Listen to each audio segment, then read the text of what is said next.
Bonjour, bonjour, salut à tout le monde. Bonjour, bonjour. Bonjour, bonjour à tout le monde, bonjour. Nous allons bientôt commencer notre live que nous avions annoncé depuis. Nous l'avons reporté 2 fois, mais faute de temps. Mais aujourd'hui, comme on a un peu du temps ce matin-ci, nous avions décidé de faire cette vidéo. Le temps d'attendre quelques personnes pour entrer en ligne pour qu'on puisse commencer les thèmes de notre vidéo, de notre sujet de ces jours. Bonjour encore, rebonjour. Ceux qui sont là puissent se manifester. Si vous m'écoutiez, vous pouvez réagir. Je pense que le son est bon, je pense. Donc, nous allons commencer bientôt là. Nous allons parler sur les lois spirituelles. Donc, les 12 principales lois spirituelles de l'univers ou bien de la création. Clé de la vie. Comme je l'ai titré là. Donc, c'est un sujet vraiment très important. C'est un sujet vraiment très, très important, surtout pour nous, les êtres humains, en fait. Nous allons les savoir durant cette vidéo, en fait. Ceux qui sont là pour se réagir, pour qu'on commence notre sujet du jour. Qui sont là? Ceux et celles qui veulent aussi intervenir, vous pouvez le faire même par demande via vidéoconférence et puis nous allons interagir. Voilà, ça sera aussi mieux pour que moi aussi j'apprenne et puis pour que vous soyez aussi une bénédiction pour les autres. Voilà, parce que nul ne suffit, on ne donne que ce qu'on a. Donc on ne peut pas parler de tout sur les lois spirituelles, c'est presque impossible. Mais on donne ce qu'on a en fait pour qu'on soit compris et précis. Voilà. Notre sujet du jour, comme vous le voyez, les 12 principales lois spirituelles de la création et de l'univers. 2 points clés de la vie. Clé de la vie, pourquoi clé de la vie? Vous allez savoir, parce qu'il faut savoir que ici sur Terre, quand je dis l'univers, bon, je parle de la Terre, de la création. Bonjour mon vieux, le pasteur Auteur Pakoudora James. Voilà.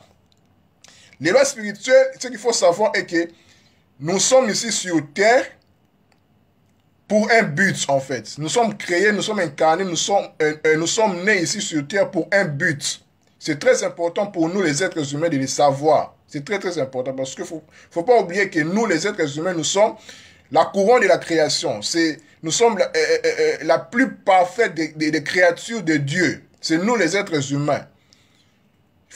Il ne faut pas qu'on ignore ça, car c'est nous qui régissons en fait l'univers. Parce qu'il ne faut pas oublier que la parole de Dieu dit que Dieu a donné la terre, la création à l'être humain pour qu'il gère. C'est nous en fait les êtres humains qui sommes les gérants en fait. Les gérants de cette création, de cet univers. C'est nous en fait, nous avons la pleine responsabilité qu'on a reçue de Dieu, de notre créateur. Du créateur en fait, voilà. Donc, par là, quand le créateur a créé l'univers, il n'a pas créé ça comme ça seulement vaguement, non. Il a établi des lois et des principes. Parce que les lois et les principes, c'est la même chose. Qui définissent en fait comment l'univers, comment sa création doit être régie, doit être conduite. Vous voyez. Nous prendrons un exemple. Si nous voyons nos familles, nos États, nos sociétés, ils sont régis par des lois et des principes. Comme on dit toujours, nul n'est censé ignorer la loi. Vous voyez. Donc, même si tu enfreins une loi, tu es ignorant de ça, on va t'arrêter. Parce qu'on dit, nul n'est censé ignorer la loi. C'est pour cela que la Bible dit que mon peuple périt. Bonjour mon frère Julien et Jules, bon boulot. Mon peuple périt par manque de connaissances. Mon peuple périt par manque de lois. Donc, en ces temps-ci, comme je l'ai dit toujours dans les temps du verseau, dans les temps de la fin, dans le temps de la fin, poisson vers verseau, le temps de connaissances, l'ignorance n'a pas d'excuse. Vous voyez. Donc, il faut que l'homme, en fait, transcende vers la conscience, vers la connaissance, pour qu'il connaisse, en fait, qui il est, quel est son but ici sur la création, dans la création. Parce que l'être humain est un Dieu. Le Christ dira que ne savez-vous pas que vous êtes des dieux, mais vous mourrez comme les êtres humains, comme ça, lambda. Vous voyez, c'est très important de connaître les lois. Parce que la création, c'est la maison de Dieu, la maison du Créateur. Nous, nous sommes comme les enfants, comme les gérants, comme les serviteurs, comme vous voulez. C'est très important de connaître les lois spirituelles. Si nos États, si nos sociétés, nos familles sont régies par des lois, des coutumes, des coutumes, à plus forte raison, pourquoi pas la création, l'univers en fait. Vous voyez? Donc, c'est pour cela, aujourd'hui, nous allons parler sur les 12 principales lois spirituelles de la création, donc qui régit en fait la création. Quand je dis 12 principales lois, en fait, c'est ce que toutes les traditions, en fait, du monde ont catégorisé, en fait. Donc, c'est par ces lois-ci que nous allons voir maintenant qu'il y a eu engendrement de plusieurs lois. Voilà. Nous allons commencer. Ceux qui veulent intervenir ou bien des questions, puissent me le faire savoir pour qu'on interchange. Voilà. D'abord, il faut savoir, nous allons définir d'abord les lois spirituelles. Que veut dire en fait les lois spirituelles? Les lois ou principes spirituels, c'est la même chose. Les lois spirituelles aussi, on peut le dire aussi, ce sont les lois universelles, les lois de la création ou bien les lois divines. C'est la même chose en fait, voilà. Les lois universelles ou bien les lois spirituelles que nous sommes en train de parler sont des codes, des sources divines de l'univers. Ce sont d'abord des codes. Donc, les lois là sont des codes, ce sont des choses qui sont mystérieuses, qui sont cachées en fait, mais qui sont là. On ne peut pas les voir, on ne voit pas une loi, mais on voit son applicabilité en fait. Voilà. Les universels sont des codes, des sources divines de l'univers. Elles sont tissées, donc ces lois-ci sont tissées dans les tissus de tout l'espace, de tous les temps.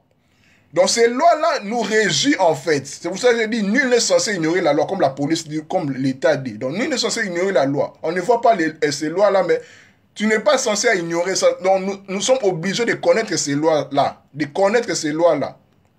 C'est très important. Ce sont les secrets de la création. Oui, parce que, attendez s'il vous plaît, je termine en fait mon introduction avant d'entrer dans les lois et puis je vais vous donner la parole, s'il vous plaît. Voilà. Ces lois-là sont des secrets de la création. Elles décrivent les choses telles qu'elles sont réellement. Donc tout ce que nous voyons dans l'univers ici, en fait, ce sont des lois et des principes.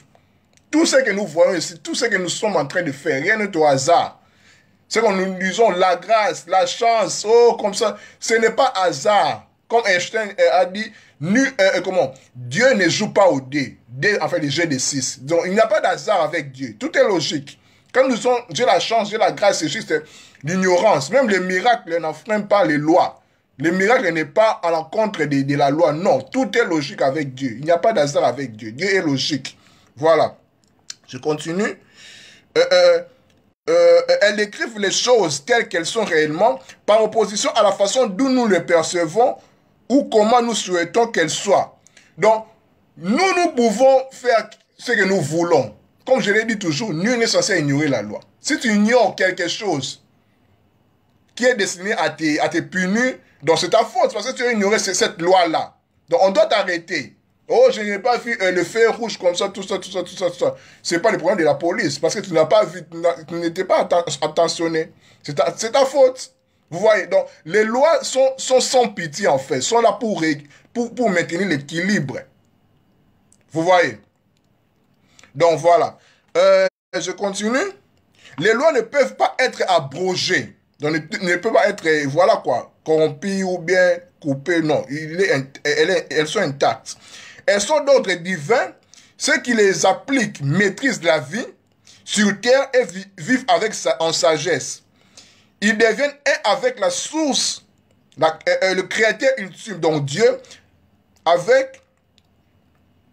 donc au-delà de la compréhension humaine. Vous voyez, donc en connaissant ces lois-là, en le maîtrisant, en les appliquant, c'est pour cela que Christ même lui dira que c'est mieux d'écouter ma parole, mais le mieux c'est de l'appliquer. Celui qui l'applique connaît en fait Dieu. Parce que Dieu, c'est loi et principe. Voyez. C'est ça en fait. Bon, pasteur Otepa James, oui, je vous envoie une invitation pour que, voilà, avant que j'entre dans pour énumérer les 12 principales lois et puis les expliquer, je vous envoie une invitation pour intervenir. Merci.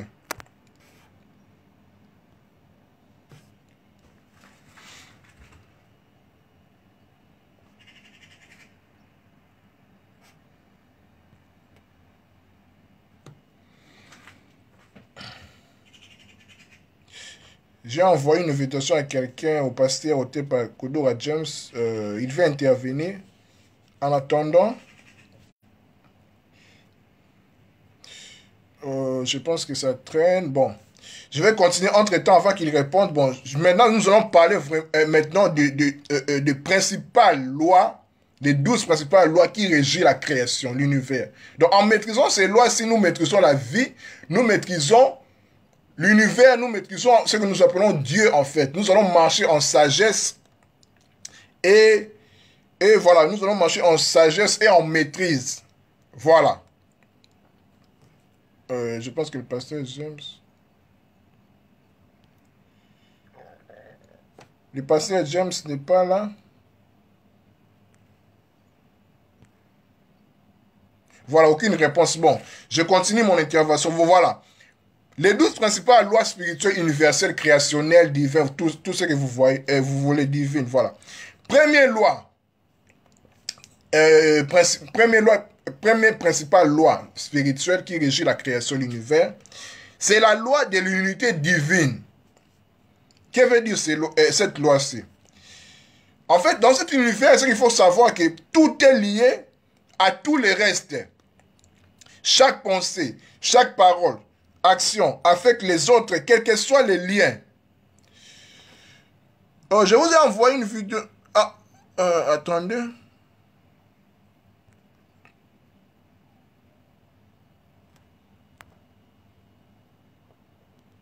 Même si c'est en cours.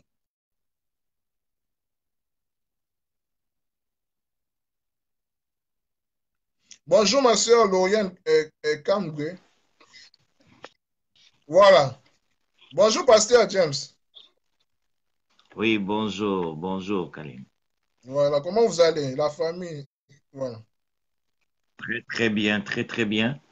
Je Mhm. viens juste d'accompagner les enfants à l'école, donc j'ai vu Ouais. aussi ton live, j'ai dit, bon, je vais intervenir.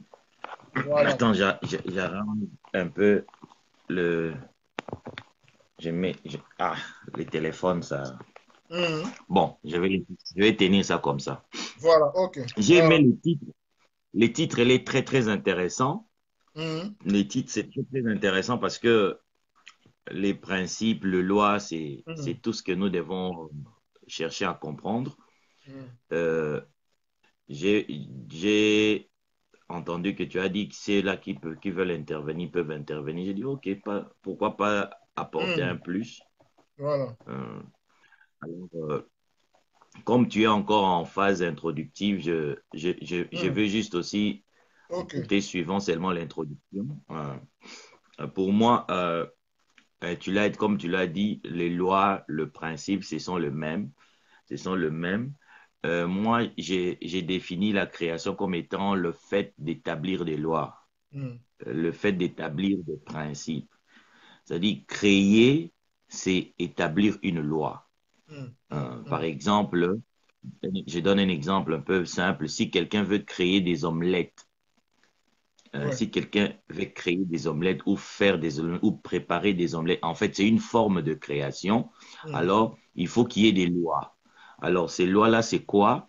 Ces lois-là, ça dit il faut qu'il y ait des œufs, il faut qu'il y ait de l'huile, il faut qu'il y ait du feu, hein, il faut qu'il y ait des Mhm. ingrédients là. Et ils doivent respecter Mhm. certains principes, allumer le feu, mélanger les œufs, mettre un peu du sel, avoir tous ces histoires-là, tout ce que la personne est en train de faire, c'est en Mhm. fait, il est en train de respecter des lois. Il est en train Ouais. de respecter des lois.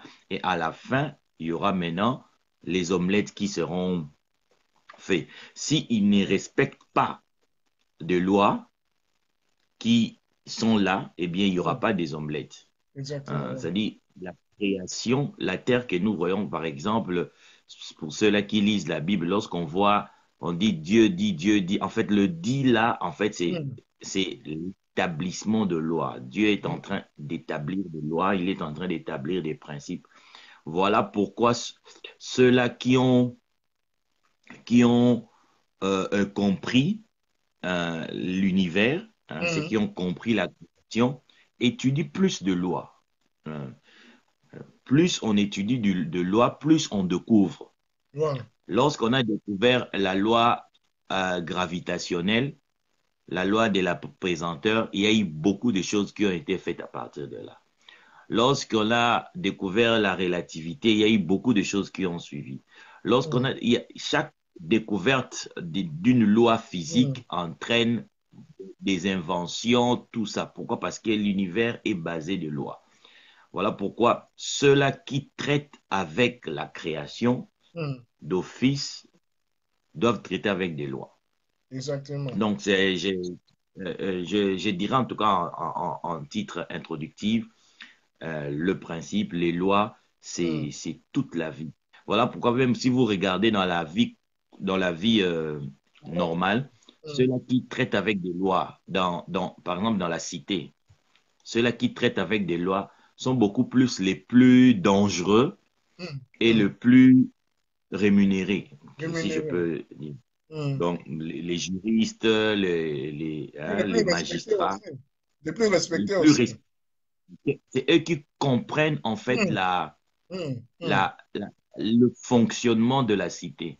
Yes. On peut vous attraper en flagrant délit en train de commettre du mal, mais si vous avez quelqu'un qui sait bien jongler avec la loi, cette personne peut vous faire sortir de là. C'est ça l'enjeu avec les lois. Lorsqu'on comprend la loi, c'est pour ça que moi j'aime toujours dire, celui qui maîtrise la loi peut jouer avec Dieu. Parce que lorsqu'on maîtrise la loi, c'est-à-dire on maîtrise la création, eh bien on connaît en fait la pensée du créateur. On connaît ce que le créateur pensait lorsqu'il créait, en fait, lorsqu'il établissait cette loi-là. Donc, pour m'arrêter là et permettre aussi aux autres d'intervenir, je dirais tout simplement, la création, eh bien, c'est l'établissement de lois. Et Dieu a établi ces lois, il nous a mis dans la création dans le but de pouvoir fouiller. C'est pour cela que tu as même dit un mot que les lois là sont des secrets.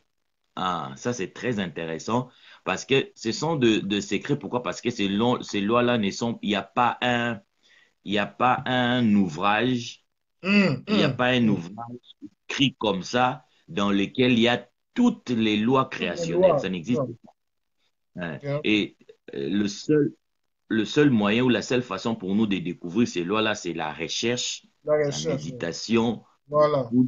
C'est alors que voilà pourquoi ces lois-là sont des secrets. Ceux-là qui ne se donnent pas la peine de fouiller, ceux-là qui ne se donnent pas la peine de lire, ceux-là qui ne se donnent pas la peine de chercher, eh bien, ils ne les découvriront jamais. Ok, ça va? Donc, je laisse aussi aux autres d'intervenir. Comme ça, plus on va évoluer, on viendra aussi. Merci beaucoup pour votre intervention. Oh, merci à tous. Merci. Ok.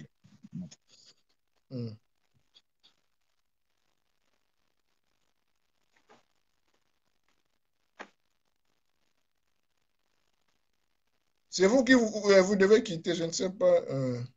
Vous devez vous connecter. Déconnecter, ouais. Ok. Voilà. Là, c'était le pasteur James, en fait, qui a intervenu sur les lois. Et presque comme il a dit, en fait, il a juste... J'ai aimé ce qu'il a dit. En fait, ceux qui maîtrisent les lois et les principes sont en fait les personnes qui sont respectées, en fait, dans la société.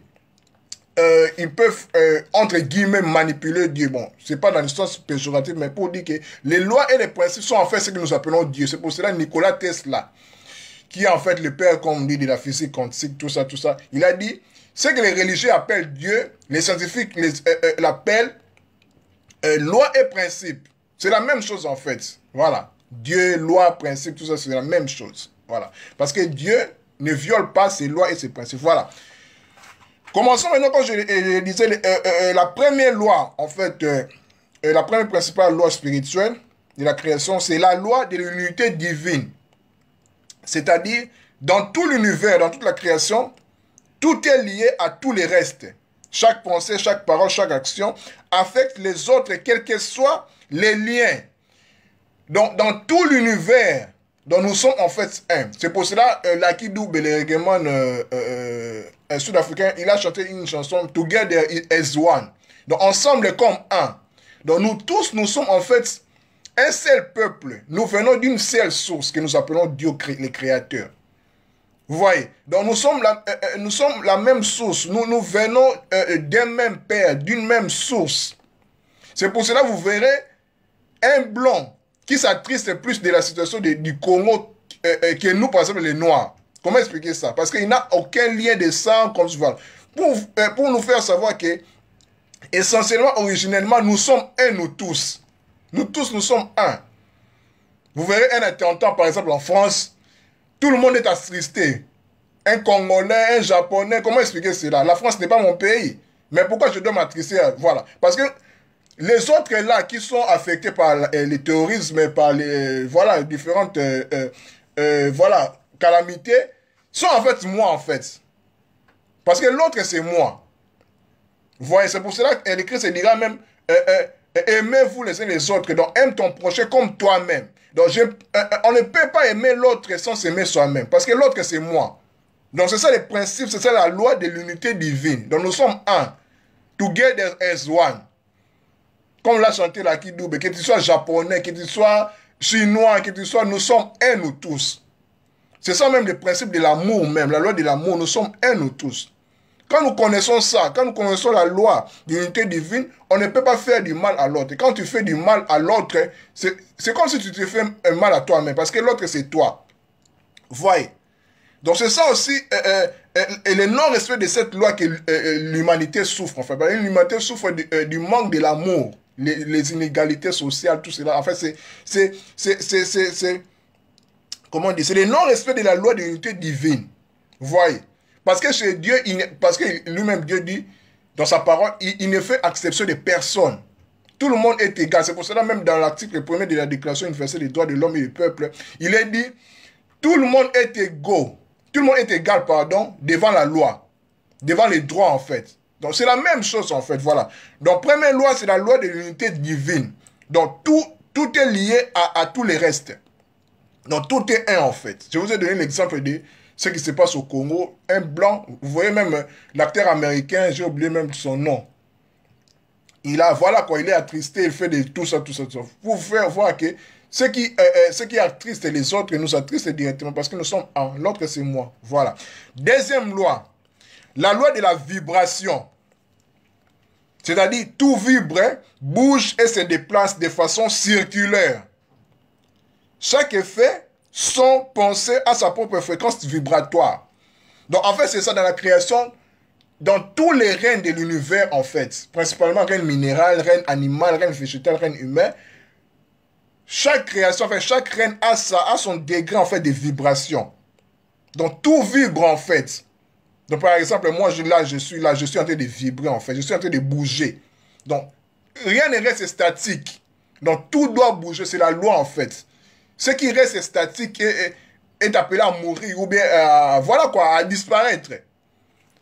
Et puis il faut signaler aussi que rien ne se perd. Donc tout doit bouger, tout doit vibrer en fait. C'est ça en fait la création. Donc dans tous les règnes, que ce soit infiniment petit ou infiniment grand, tout bouge. C'est la loi de la vibration. Selon chaque degré de la création des règnes dans l'univers ou bien dans la création. Voilà. Troisième loi. La loi de l'action, c'est-à-dire chaque action doit être soutenue par nos paroles, pensées, sentiments. Vous voyez, donc, tout ce que nous sommes en train de faire, ça vient d'une action en fait. Même quand nous pensons, même quand nous dormons, parce que même quand nous dormons, l'âme ne dort pas. Vous voyez, donc nous sommes en train toujours d'acter, d'agir, de faire quelque chose en fait. C'est comme ça, donc c'est comme ça. Donc, ça épouse un peu la loi, la deuxième loi, la loi de la vibration. Vous voyez. Donc, ces lois-là s'interpénètrent en fait, sont en fait une en fait, voilà. Troisième loi, c'était la loi de l'action. Quatrième loi, la loi de la correspondance. J'aime beaucoup ces lois. Cette loi, c'est l'une de mes lois préférées en fait. En fait, la loi de la correspondance, c'est ce que Jésus dit dans la Bible, dans la prière de notre Père. Il dit que ta volonté soit faite sur la terre comme au ciel. Donc, il dit aussi, tout ce que mon Père n'a pas sémé sur terre doit être coupé. Donc, ce qui est en haut, premier principe hermétique des torts, donc Jéhouti, donc Hermès et Trismégiste, tout ce qui est en bas est comme tout ce qui est en haut. Tout ce qui est en haut est comme tout ce qui est en bas pour faire le miracle d'une seule chose. C'est la loi de la correspondance. Donc, tout est un en fait. Donc, tout ce qui est à l'intérieur est à l'extérieur. Tout ce qui est petit, infiniment petit, est égal à infiniment grand. Vous voyez, c'est la même chose, c'est le principe de l'équilibre, de la correspondance. Tout doit être collé donc, pour maintenir l'équilibre, l'harmonie, l'ordre en fait. Donc, c'est le principe de la correspondance. On dit même que si tu ne vas pas dans ton intérieur, tu vas en manque à l'extérieur. Parce que ta vision de l'univers, du monde, en fait, ça vient de tes pensées. Vous voyez, c'est ça en fait la loi de la correspondance. L'extérieur égale l'intérieur. Le haut égale le bas. L'infiniment petit égale l'infiniment grand. C'est le principe de la correspondance. Voilà. Cinquième loi. Loi de cause à effet. J'aime aussi beaucoup cette loi. C'est ce qu'on appelle la loi du karma. Les orientalistes appellent la loi du karma. Parce que karma, beaucoup de chrétiens, en fait, sont effrayés, en fait, avec ces mots. Voilà. Je vais expliquer. En fait, karma vient d'un mot sanskrit, un mot indien, en fait. On dit karman. Karma, ça veut dire action. Comme toute action est suivie d'une réaction, ou bien toute cause est suivie d'un effet, c'est en fait ce qu'on appelle karma. Donc, tout ce que, c'est pour ça même Paul dira dans le Nouveau Testament, on ne se montre pas de ce que l'homme aura semé, il les moissonnera. C'est automatique, c'est ça les lois. Dieu ne veut pas ces lois. C'est la loi de cause à effet. Vous voyez? Donc, c'est ça, la loi de cause à effet, ou bien la loi du karma. Voilà. Donc, rien ne se produit au hasard, en dehors des lois cosmiques. Vous voyez? Donc, nous assumons la responsabilité de ce que nous vivons dans nos vies. Même consciemment, même inconsciemment, même subconsciemment. Donc, c'est pour cela que quelqu'un dira qu'il n'y a pas de victimes dans ce monde. Il n'y a pas même de victimes. Je vais même plus loin. Il y a d'autres qui disent qu'il n'y a pas de bourreaux, il n'y a pas de victimes. Donc, nous devons assumer nos propres responsabilités. Ce que nous sommes en train de vivre dans nos vies, c'est nous-mêmes qui les créons. Consciemment, même inconsciemment. C'est pour ça que le but de l'homme, c'est de devenir autoconscient, de devenir conscient. C'est ça, comment dire, atteindre la maîtrise.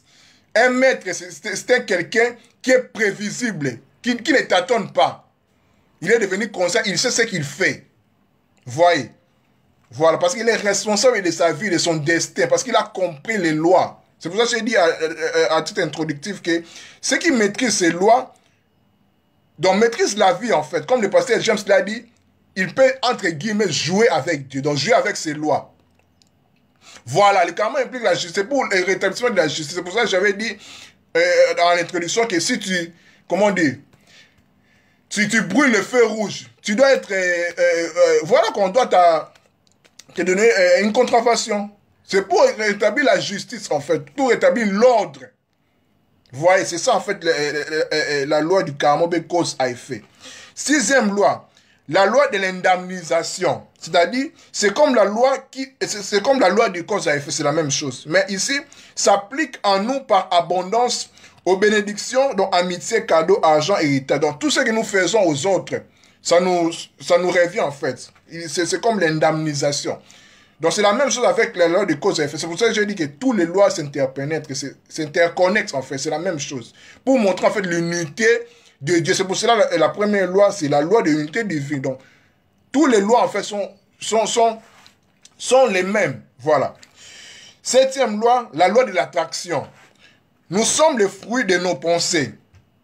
Vous voyez, c'est comme aussi la loi de cause à effet. Donc, ce que nous avons, c'est ce que nous avons attiré. C'est pour cela que j'ai mis un statut ce matin, si j'ai dit, cette nuit, j'avais dit, l'univers n'est qu'une photocopieuse, une grande photocopieuse, qui nous donne ce que nous sommes en train de lui donner.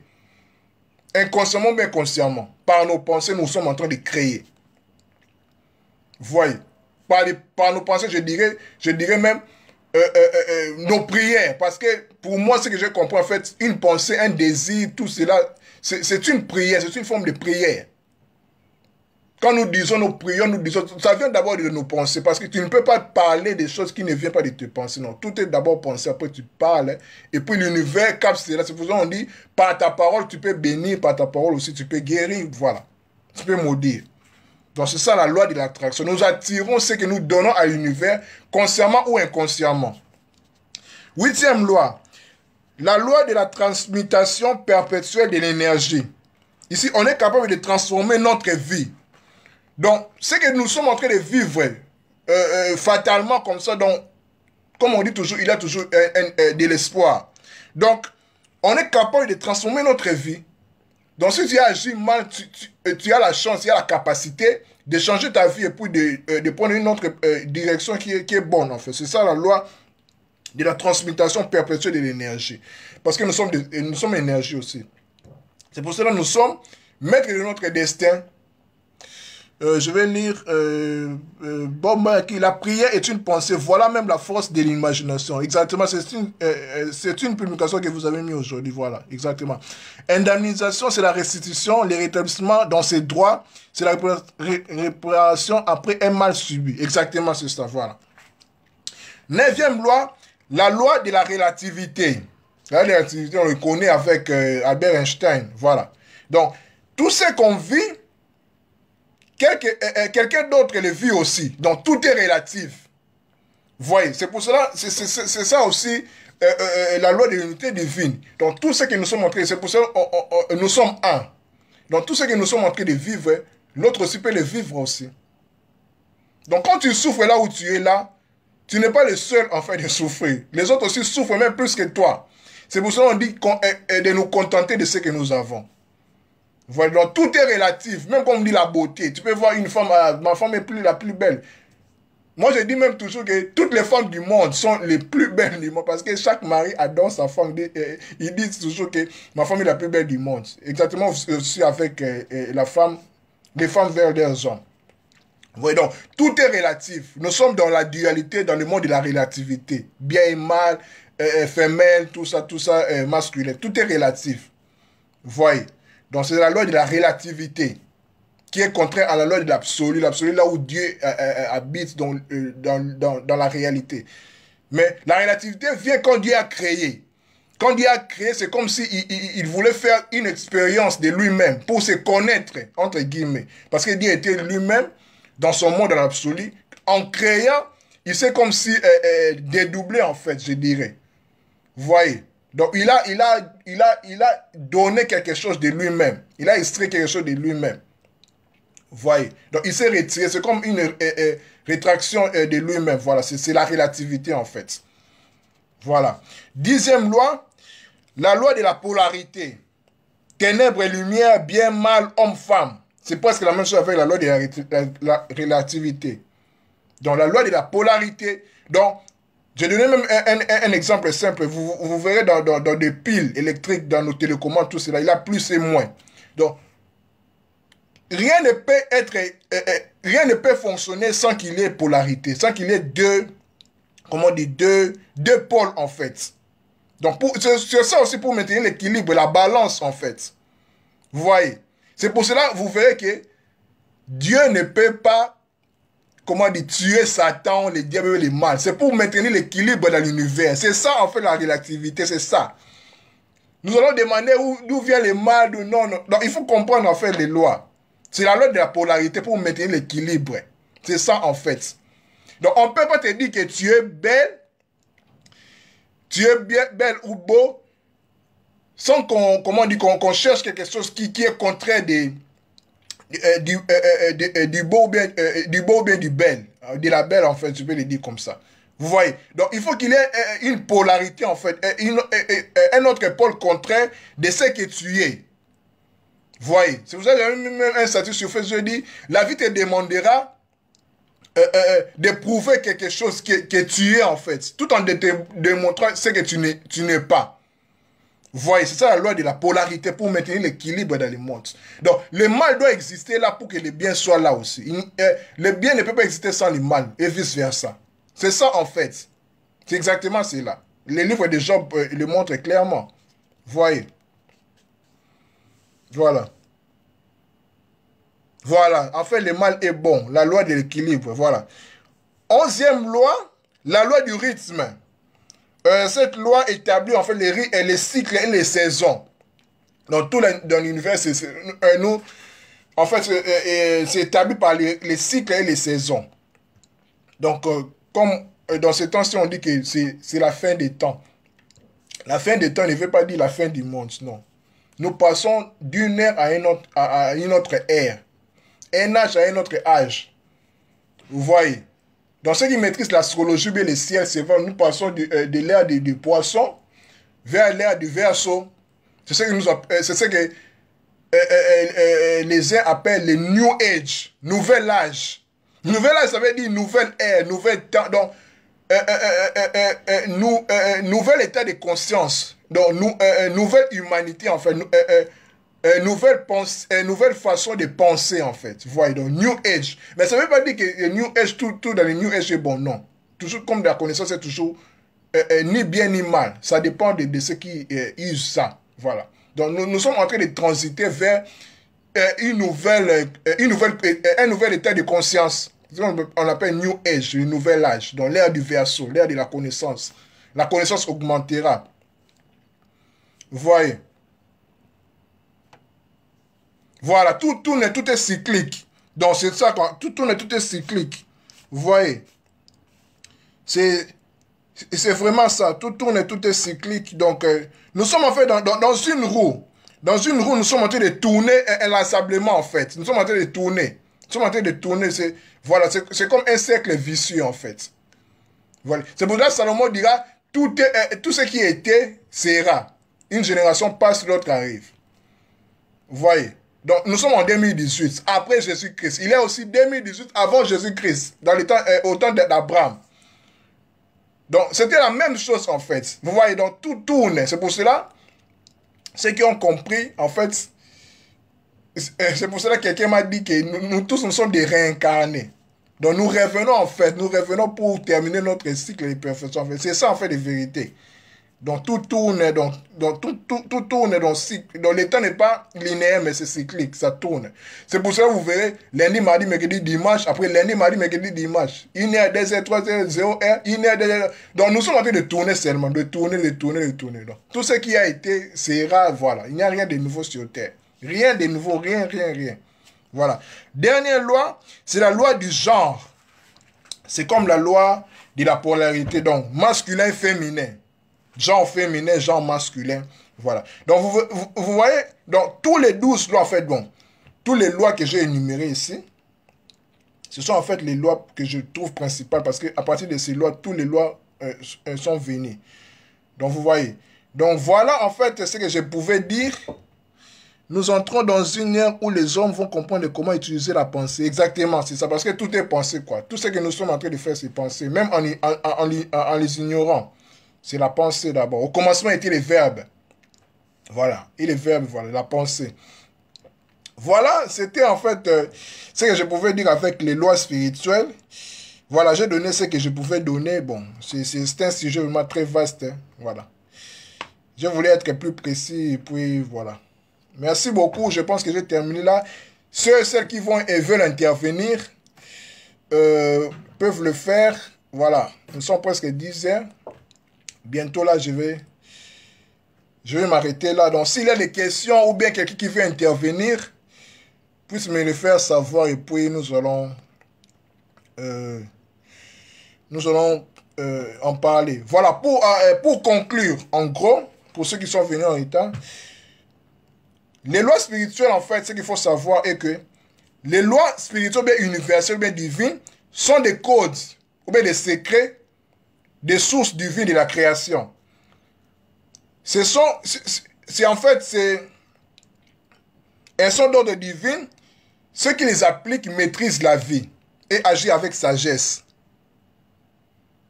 Vous voyez, donc, Les lois sont tissées dans tout l'univers, dans tous les contraintes, dans tous les compartiments de l'univers, de l'infiniment petit à l'infiniment grand. Il y a les lois et les principes. Nul n'est censé ignorer la loi. Voyez donc, mon peuple est payé par manque de connaissances. Donc, l'univers est structuré par des lois. Ce sont en fait des codes. Comme le pasteur Job avait dit, il faut chercher. Que se dira? Cherchez, vous trouverez. Demandez, frappez. C'est la loi de l'effort aussi. Il ne faut pas seulement rester là. Non, il faut chercher. Il faut chercher. Il faut chercher. C'est notre responsabilité en fait de le savoir. Donc l'ignorance n'est plus une excuse dans ce temps-ci. Voilà. Première loi, j'ai dit, c'est la loi de l'unité divine. Donc tout est un en fait. Donc tout est lié à tous les restes. Deuxième loi, la loi de la vibration. Donc tout vibre, tout bouge, tout se déplace de façon circulaire. Voilà. De toute façon circulaire. Voilà. C'est la spirale en fait. Donc la spirale, donc, vous verrez dans tout l'univers, tout est spiralé. Tout est spiralé, ça tourne, tout tourne. La montre, tout le temps, tout ça, tout tourne. Voilà, c'est la loi de la vibration. Parce que le cercle, en fait, c'est la perfection, comme je peux le dire. C'est la 360 degrés. C'est la perfection, en fait. Voilà. Il n'y a pas de limites, voilà. Troisième loi, loi de l'action. Donc, chaque action doit être soutenue par nos paroles. Quatrième loi, c'est la loi de la correspondance. Tout ce qui est en haut comme en bas. Excusez-moi. Tout ce qui est à l'intérieur et comme à l'extérieur. Cinquième loi, loi du karma, loi de cause à effet. Ce que tu fais, ça va te revenir, en bien ou en mal. Sixième loi, loi de l'indemnisation. Donc, bien rémunération. Donc, ce que nous sommes en train de faire, en bien même en mal, ça va te revenir. Septième loi, loi de l'attraction. Donc, nous sommes le fruit de nos pensées. Je dirais même dans nos... c'est aussi cette loi qui établit les naissances. Donc, la loi de l'attraction des affinités. Tel père, tel fils, telle mère, telle fille. Donc, nous donnons naissance à nous-mêmes, en fait. Les fruits de nos entrailles, c'est nous-mêmes, en fait. Nous attirons, en fait, ce qui nous ressemble. Ce qui se ressemble, ça semble. Voilà. Huitième loi, la loi de la transmutation perpétuelle de l'énergie. Donc, on est capable de transformer notre vie. Donc, c'est ce qu'on appelle même la repentance. On peut se repentir et puis continuer à faire de bonnes choses. Voilà. Neuvième loi, loi de la relativité. Tout ce qu'on vit, quelqu'un d'autre aussi le vit aussi. Tout est relatif. Dixième loi, la loi de la polarité. Ténèbres et lumière, donc deux pôles, plus, moins, voilà. Onzième loi, loi du rythme, donc tout est cyclique par saison. Et dernière loi, deuxième loi, c'est la loi du genre masculin et féminin. Merci beaucoup, c'était votre ami et frère Kalinga Leader. Je pense que je vais m'arrêter là. Merci beaucoup pour tous ceux et celles qui m'ont suivi. Merci aussi au pasteur James qui a intervenu. Vraiment, merci pour votre temps. Et à tous ceux qui ont intervenu aussi. À nous revoir pour la prochaine fois sur un autre sujet aussi. Ça dépendra comment nous serons inspirés. Merci beaucoup. Bonne journée. Bye bye.